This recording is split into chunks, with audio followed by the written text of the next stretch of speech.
So good morning, everyone. It's so much fun. I thought I had everything under total control, so I set up Facebook as if I forgot we were going to go Zoom first. So now that I have to come back into Zoom and do it all over again. But you know, I'm getting good at doing things over again and again and again. And we have a special treat this last day of February, the last Sunday in February, the month of love. But don't let the love stop. Let it keep flowing in. And I'm going to start off with a screen share this morning, a little band music from our favorite band in the church. And here we go, folks. Let me see what I'm doing here. Oh, come on, folks. Whoops. I had stopped. Can you hear? Can't see. Okay, hang on a minute. Hang on.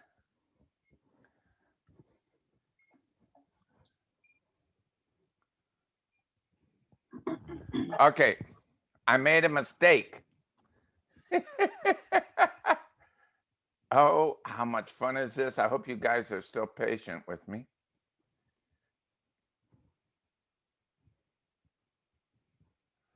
All right, are we having fun or what? All right, now I forgot to check this little screen share sound. That's why I had to stop it and start all over again. Now. It's your birthday, your Whoops. birthday, your birthday comes as much as it's time to Can you hear it? It's time to shout. It's time to blow the candles out. We wanna wish you a happy birthday. Wanna wish you a happy birthday. We wanna wish you a happy birthday from the bottom of our hearts. We wanna wish you a happy birthday. We wanna wish you a happy birthday. We wanna wish you a happy birthday from the bottom of our hearts. Happy birthday, Ed. That is not the one I wanted to play, but I hope you guys all heard it okay. Did you? Just Yes. nod your heads. Yes. All right, good. So after the meditation, I'm going to play another song. And while Alex is leading us through prayer and meditation, I'll set up the song I thought I was going to play. Alex, would you take us into prayer, please? Thank you. Hey, good morning, everybody. If I could talk. Good morning, precious ones. Let us pray. There is one God. There's one life. That life is God. That life is perfect, and that life is my life now. I sit quietly and know that that is the truth. And if it's the truth for me, it's the truth for you also. Today, our speaker is our own Rev Jerry Fetterly, speaking on Journey to Freedom. I bless him for holding us close during this pandemic. I bless all of the kindness givers. I bless everyone who will hear this message and those we love and honor. I know kindnesses are out and about, and I bless all those givers and receivers. And so it is. So it is.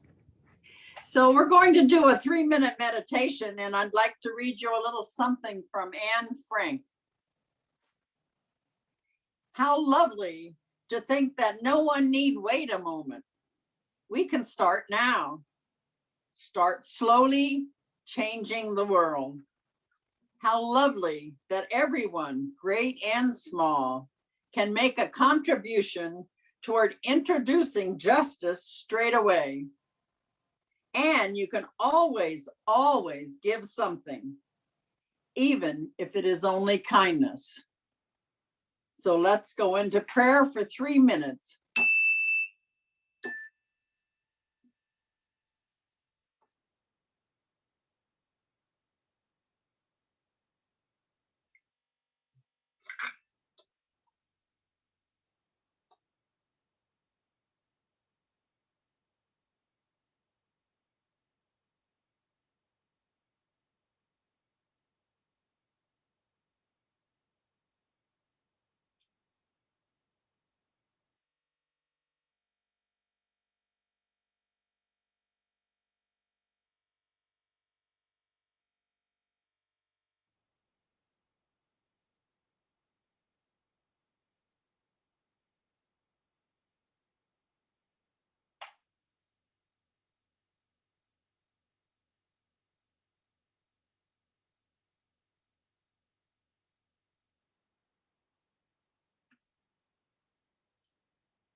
So I leave you today with this, because this is the last day of the month of Love Month. I leave you with a quote from Leo Buscaglia. Life is great and wondrous mystery, and the only thing we know for sure is what is right here, right now. So don't miss it. And so it is. And so it is. And I think that's perfect for my next song that I'm going to share. Alex, you and I are the one mind.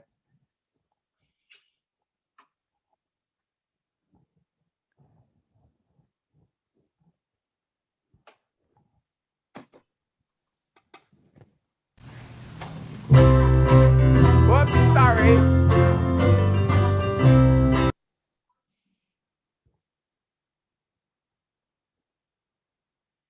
Nope, that's true. Sorry. I'm the person that can't handle it. It's already here. Lift your spirits and reach your God. It's already here. It's already here. Say a word and then just believe. It's already here. It starts with a prayer. It's waiting for you inside. It's not as hard as it seems to be. 'Cause it's already here. Hi, it's not because you're hurt, but your feelings are hurt. And Michael will be here about an hour with an information matter for you. Already here. It starts with a prayer. It's waiting for you inside. It's not as hard as it seems to be, 'cause it's already here. It's already here. Anything that you want, you can get. It's already here.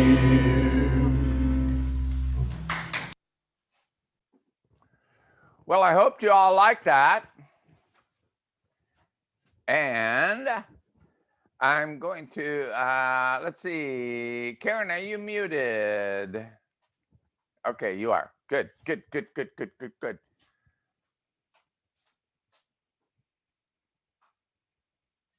We're having a challenge here. So good morning again. And I love that song that it's already here, because the talk that I want to share with you today is one journey, many paths for our monthly theme. And my talk is Journey to Freedom. And the thing about that, especially for people who've been steeped in religious science for a long time, is that you already know that you have the freedom to make all your own choices, and all the responsibility is yours for the choices that you make in the life you live. But every once in a while, I think we might forget it. When stuff happens, we forget. So I'm here to remind you of the magnificence that you are. And we're encouraged to move from our thinking from the divine to feeling it, experiencing it. And by way of mystical experiences that transcend any one path, religion, tradition, as in one mountain has many paths. If you believe that God or your higher power is at the top of the mountain, there are all these villages around the rim, and all have paths that lead to the top, but they all lead to the one source. And that's my message today in a nutshell, that we all are connected. We are all one with this source. And that ties in with our vision statement, which related to today's topic. And I just want to share that vision statement with you because it helps to remind us of our connection with each one. So the vision statement is, we envision a world in which we live and grow as one global family that respects and honors that interconnectivity of all life. A world where this kinship with all life prospers and connects through the guidance of spiritual wisdom and experience. We envision a world where each and every person has enough food, a home, and a sense of belonging, a world of peace and harmony, disenfranchisement and justice. So we're taught in religious science that a complete freedom from every discord of every nature is more readily achieved and experienced when we live in a consciousness of embodying that divine or the God of our understanding. This is what Ernest Holmes taught us in his text, whether it's the 1926 version or the 1938 version of the textbook. And he wrote in this later textbook, the divine plan is one of freedom. Bondage is not God ordained. Freedom is the birthright of every living soul. The inherent nature of man is forever seeking to express itself in terms of freedom. So soak that in, embody it, feel it, live it, believe it, because we are the ones we've been waiting for. And the journey to freedom is about embodying and living this truth of love, unity, and freedom. It's the hero's journey. It's from fear to freedom. And are you ready to travel? We can journey this road together because we can lean on one another for support when we falter or when we need to rest or when we get a little confused. That's why it's great to be in a like-minded community like our wonderful First Church of Religious Science and the community that we have. I love this talk on freedom because freeing ourselves is an inside job, and we hold the keys to our own freedom, and it is free. It doesn't cost a thing. All we have to do is change our thinking. And for many of us, it's a continual process of reminding ourselves of the truth that we are whole, perfect, and complete with the divine presence. We're not broken. We don't need fixing. We are already whole, perfect, and complete. We need to be alive, awake, and aware.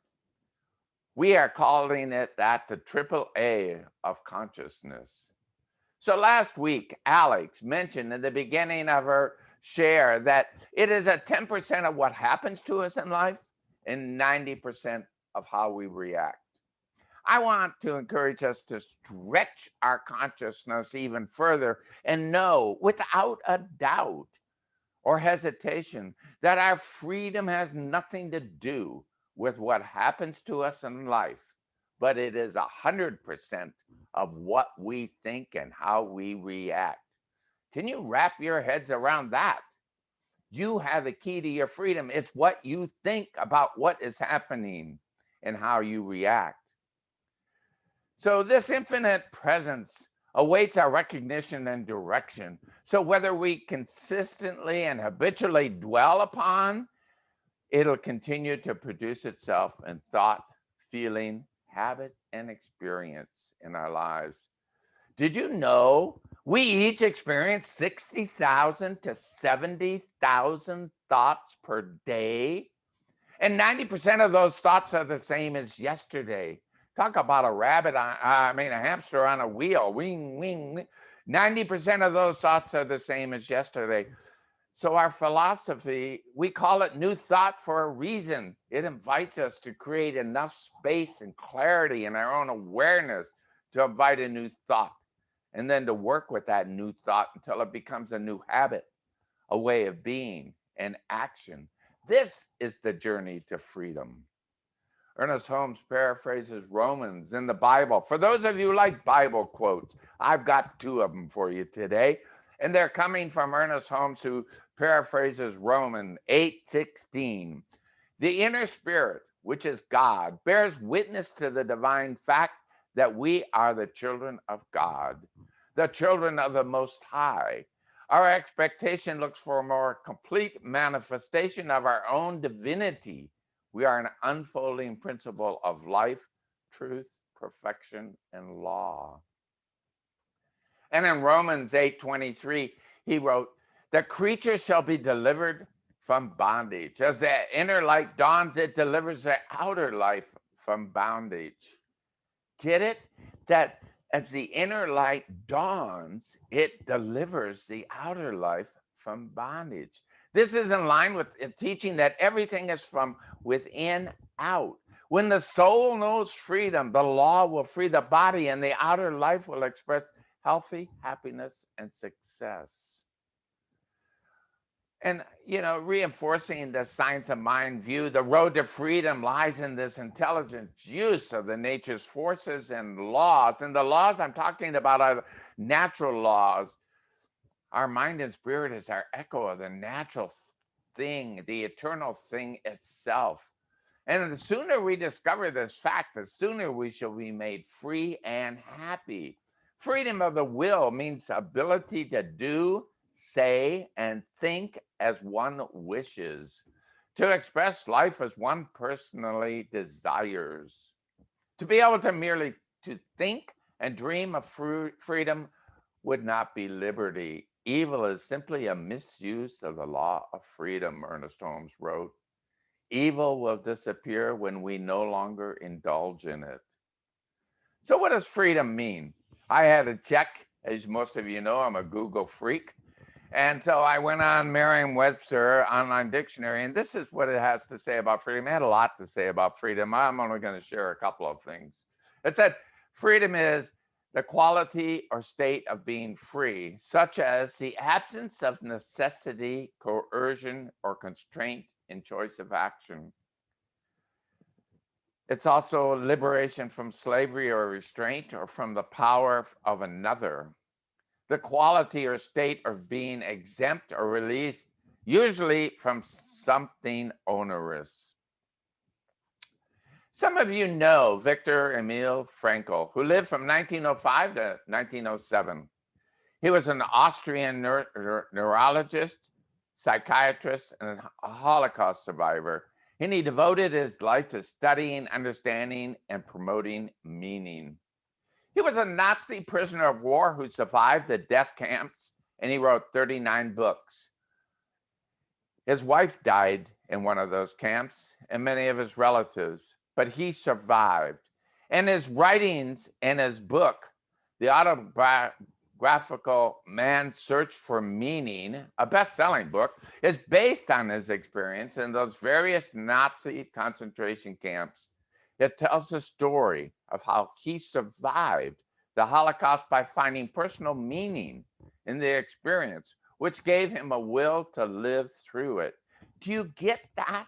I think that's key essence in that. It tells the story of how he survived the Holocaust by finding personal meaning in the experience, which gave him the will to live through it. So when we're faced with a challenge, where can you find that personal meaning in the experience that gives you the will to live through it?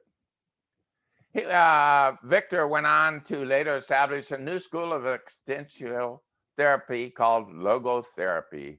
And that's based in the premise that man's underlying motivation in life is a will to meaning, even the most difficult of circumstances. He wrote that without meaning, people will fill the void with hedonic pleasures, power, materialism, hatred, boredom. Some may also strive for that super meaning, the ultimate meaning in life, some spiritual kind of meaning that depends solely on a greater power outside of personal or external control. He identified three main ways of realizing meaning in life. See which one resonates with you. Which do you give meaning to your life? 1, by making a difference in the world. 2, by having particular experiences, or 3, by adopting particular attitudes. Victor wrote, what man actually needs is not a attentionless state, but rather the striving and struggling for some goal worthy of him. What he needs is not the discharge of tension at any cost, but the call of a potential meaning waiting to be fulfilled by him. I like this story that he wrote. I want to share it with you because it shows about how different and a shift in attitude that he held. Now, I don't know whether you will share the same feelings about this story, but I'm going to read it and you can make up your own mind. Frankel argued that we always had the freedom to find meaning through meaningful attitudes, even in apparently meaningless situations. For example, he used an elderly depressed patient who could not overcome the loss of his wife was helped by the following example and conversation with Frankel. Frankel asked, what would have happened if you had died first and then your wife would have had to survive you? Oh, replied the patient, for her, this would have been terrible. How she would have suffered. Frankel continued, you see, such a suffering has been spared her, and it is you who have spared her this suffering, for now you have to pay for it by surviving her and mourning her. And the man said no words, but shook Frankel's hand and calmly left his office. I like this story because sometimes we get caught up in this. And I know that we have grief and we have compassion, but sometimes we take it all on ourselves. And maybe what we do is need to look deeper into it and understand what it is that is the underlying of our grief. Because we know thought is creative, right? George Adair wrote, everything you have ever wanted is sitting on the other side of fear. Reverend Edward Valloon, our community spiritual leader, he wrote on Facebook recently, I think it was around February 18th. He said, one of the first things I heard in the Science of Mind class that captivated his attention was from Reverend Helen Street. She said in a bold and authoritative voice, my mind is a center of conscious awareness within that creative field we call divine mind. That captivated him. So I want to read it again just to see if it captivates you. My mind is a center of conscious awareness within that creative field we call divine mind. Edward wrote that when he heard those words, a switch was thrown to the on position. That is, mind is an idea processor that is hardwired for good. He realized that was true for each one of us. It wasn't just him. He wrote, I'm fascinated by what your beautiful imagination might be thinking about, because what you are dwelling on, thinking about, and imagining is creating something for me, you, and our world right now. He went on to share that once upon a time, someone imagined a world without polio. I don't know about you, how many of you remember polio, but that resonated with me because my college roommate had polio as a child, which left him with a shriveled right arm. That, by the way, did not slow him down on the basketball court, nor on the golf course, nor driving a stick shift roadster. He had a Triumph, I think 3R. It was his attitude that survived. But polio was a devastating effect back in the 50s and 60s. But polio was eliminated in Africa, even in this train wreck of a year like 2020 that brought highlighted awareness of the sanctity of Black lives, of tragedies of Breonna Taylor and George Floyd, along with a global pandemic that's only now beginning to be brought under some semblance of control with the rollout of vaccines. So we get a chance again to practice our train of thought and how what each one of us thinks individually works collectively. Mahatma Gandhi said, we must be the change we wish to see in the world. The power of intentions occurs when you're synced with all the creating universal force, which is anything but ordinary. This is a power that's responsible for all creation. Lao Tzu wrote, if you correct your mind, the rest of your life will fall into place. Get that? If you correct your mind, the rest of your life will fall into place. How simple is that? That is a real key to freedom, isn't it? So my stories have a series of themes, and they tend to repeat themselves. I've been a minister for almost 16 years, actually 15 years, going on my 16th year. So if you heard this before, it just means Spirit's calling us to revisit, to rekindle this freedom we have within us. In a Science of Mind magazine article many years ago, I dug this out of my archives. Jesse Jennings wrote an article called The Fool's Errand, The Hero's Journey. It came up recently in a group conference call discussion that I belong to called Noble Purpose. And some of you have heard me mention Noble Purpose before because it's a group twice a month. We get together. We've been doing it for 20 years. We explore basic topics and themes to study our essential self. That is the essence of who we are, our God self, our higher self, or connection to God, or some higher being, however you see it and feel it. So it seemed to be perfect to use in the talk today. For the journey to freedom is recognizing our connection to our source.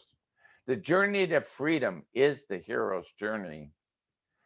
He wrote in this article about the call. It's a call to adventure, this fool's errand, the hero's journey. And I picked this quote up on him. He said, the fool is yet to discover that's not the outer world's way that matter. The treasure being sought is within the soul. The fool is not pathologically ignorant, but assumes he or she already knows everything of importance that is to know. And so must become kneaded and shaped by life's process in order to become teachable.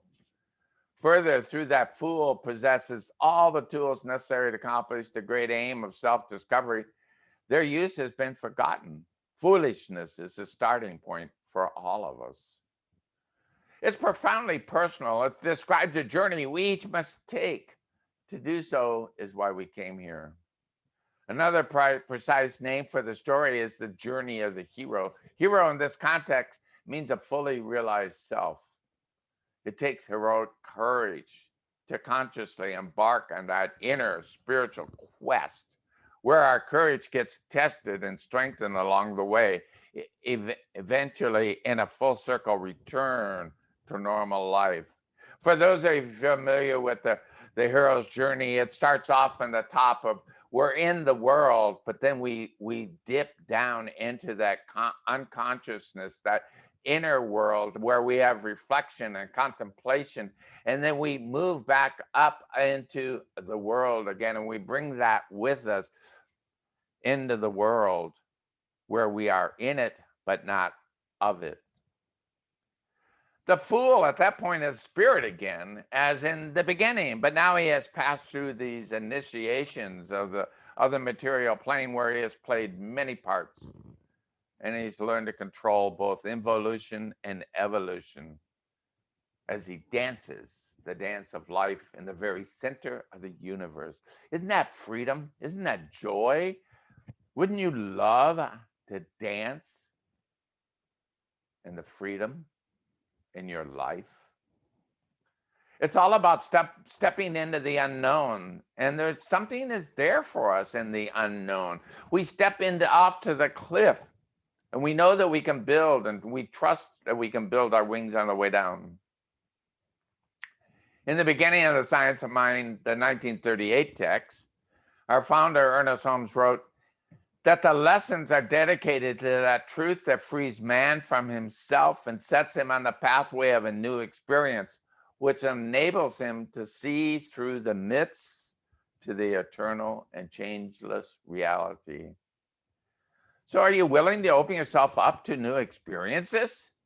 To let go of your past and your old story that has held you in bondage? Are you willing to see through that mist of self-deception and set yourself free to that eternal and changeless reality called this is your life? Are you ready to go down the yellow brick road, the yellow brick path of living consciously? We have a chance to clear out that old and refresh ourselves with Ernest Holmes' basic teaching to set the foundation for building on our 2021 theme of timeless wisdom, evolutionary vision, which is our willingness to live in our area of genius, not in our area of incompetence or our area of competence. Many of us settle for that, or our area of competence, and we want to live in our area of excellence, or to even strive for our area of genius. So what do you think of that? Are you willing to be creative for your life? Do you want to stay in competence, excellence, or do you want to reach for the genius of your life? You just have to let go of fear, because on the other side of fear, as George Adair said, is freedom. The God without and the God within, the mystic said. The highest God and the innermost God is one God. You know, what we teach in religious science is really very simple. All my messages are almost all the same. God is all there is. There isn't anything else. There never was and never will be. You may have another name for God. There are many. Pick one which resonates with you and connect with it, bond with it as one. Because it's important when you connect to that, know that power, know that you are not walking this journey of life alone. You will experience freedom. You will experience choice. You will be willing to take responsibility for your life. We teach newcomers, wherever they are on their path, we teach them that the power is within us to create the life we choose. And sometimes it's helpful to remind old timers like me and you that we have this freedom of choice and that the power is within us. We are powerful manifestors. Just look at what we've created. And our biggest messes are our biggest creative examples of what not to do next time. It is the light bulb example. Edison said that he did not have failures. What he had was 4,000 examples of how a light bulb did not work. There's a limitless power at our disposal. It's up to us to access it by waking up to our magnificence, our divinity. Jesus said that we shall do even greater works than these when referring to the miracles that he was creating. All thought is creative, and that path to freedom is not a mystery, but is up to us to look behind our curtain of self-deception and see that we are not the Wizard of Oz pulling our own levers and switches, creating our life with smoke and mirrors. We are one with the divine. So learning to trust that the divine nature is in every man, and that learning to trust that the divine nature is in every one of us. Ernest Holmes reminds us that we must say that all thought is creative. According to the conviction behind the thought, that road to freedom lies not through mysteries, but through the intelligent use of nature and laws. I said that earlier, and I'm repeating it now because I want that to sink in. It's an important quote out of the Science of Mind book, I believe, for it is our road to freedom. So let me start closing and say that belief is absolutely necessary to fight to the right demonstration. And I love the daily guide in the Science of Mind magazine for February 24th. It was by Reverend Sharon Hudson. She wrote up, "Clear up your consciousness." And she reminds us to pay attention to our thinking. For our thoughts have the power to create, and the good news, we have the power to change our beliefs. Some of our beliefs are negative, even when we don't realize it, and they withhold our vision from reality. We change these beliefs by bringing the new positive thoughts, and just like continuing to pour clean water into dirty water in a glass, eventually the water in the glass becomes clear. The question is, where can you see yourself and your life with new thoughts? Remember, we've got the power to make our dreams come true. Thank you. Namaste. My affirmation for today is love acts through me, and the law of love frees us all. I'm going to invite you all to say it with me. Love acts through me, and the law of love frees us all. Let's pray. It's such a pleasure to stop and breathe in this breath of God that breathes me, that breathes each one of us. For we are this drop in the ocean of God, as Rumi would say. And so just knowing that we are all connected, there is this only one mind. I call it good, for I know that there is the one life. It is my life. It is your life. And as I know this, I know that we are whole, perfect, and complete, and that everything in our life is for our highest good. Our biggest messes are our biggest opportunities. The things that are before us are the things that we can solve and look within and pull from within us at a very soul level to look and change that which is without. As within, so without. So when we are calm and connected within, we are calm and connected without. So just knowing this truth for each and every one here within the sound of my voice, I know that there is love.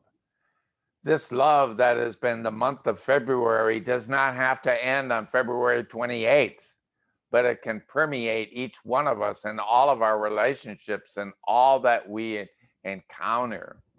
We can give a little love. We can share a little love. And we can start with love for ourselves. For as we love ourselves, we fill our cup to the brim, it bubbles over and we have love to share with others. And so I give great thanks for this day. I know each of us are healthy, whole, and complete. And I celebrate it. And I am so grateful for this life. I am so grateful for this teaching. I am so grateful for this church, First Church of Religious Science. And I am so grateful for this community. I love each one of you. And so knowing this is all good, I just release my words into the action of the law, for I know that they are already done. There is no doubt in my mind, and so it is.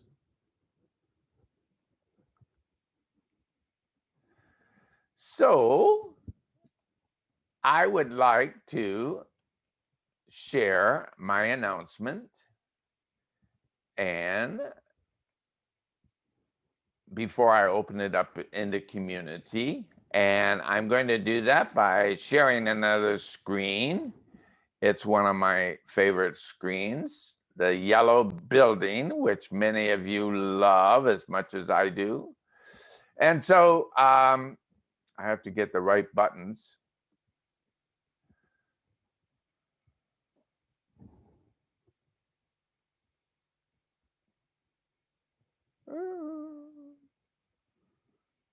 What I'm trying to do, folks, there we go.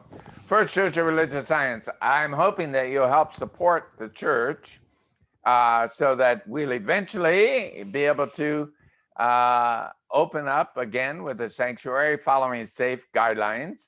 As more of us get vaccinations, we'll still be masking up, but we might still eventually get back in our sanctuary and hold church service.